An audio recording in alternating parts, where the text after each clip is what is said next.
Hello, and welcome to Real Talk with Rachel. Today I'm talking about a seasonal depression time I call summertime sadness. For as long as I can remember, I've wrestled with major depressive disorder. It was fairly predictable when I was a kid.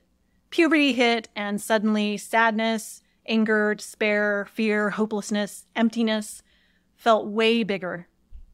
And as I came of age and hit the teenage years, it was often heavy and stifling, unbearable when I sat down and thought about it. But I have a weird kind of depression. I didn't sit, I moved, constantly. I still do. My sadness spurs me to activity.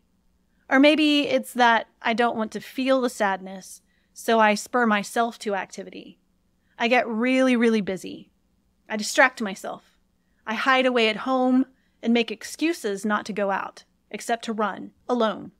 I run more and more miles. Sure, I'm exhausted, and I don't know if I'll have the energy to make it through the day, but I set my alarm and pop out of bed every morning at the same time because if I stop moving, the sadness will catch up with me, and I don't want to know what happens when it does. I have trouble thinking, but I do it anyway. I make myself right, because if I don't, the emptiness will swallow me whole. I forget to eat.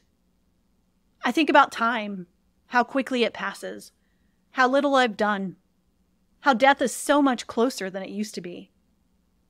My body aches. I obsess, worry, feel generally miserable, get bent out of shape over the smallest things. I feel close to crying over everything. A peach I dropped on the ground. I really wanted that peach. A missed opportunity. The family went to the pool, but I stayed home alone. It was probably the wrong thing to do. A kid mentioning their friend's mom plays video games with them. I don't play video games with my kids. He's probably saying I'm a terrible mother. My depression hits me in seasons. In some ways, that makes it just a little bit easier. I can predict when it will show up. But it's never easy. It's never predictable. It's a wild tempest.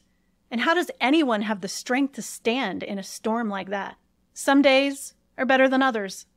Some days I can smile, laugh, hang out with my kids and not feel like I'm failing everyone in the world.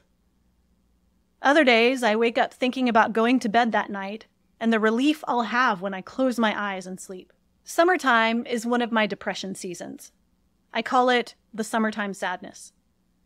Even though my depression is more than sadness, it's also anger, despair, fear, hopelessness, emptiness. It's hard to say what brings on the summertime sadness.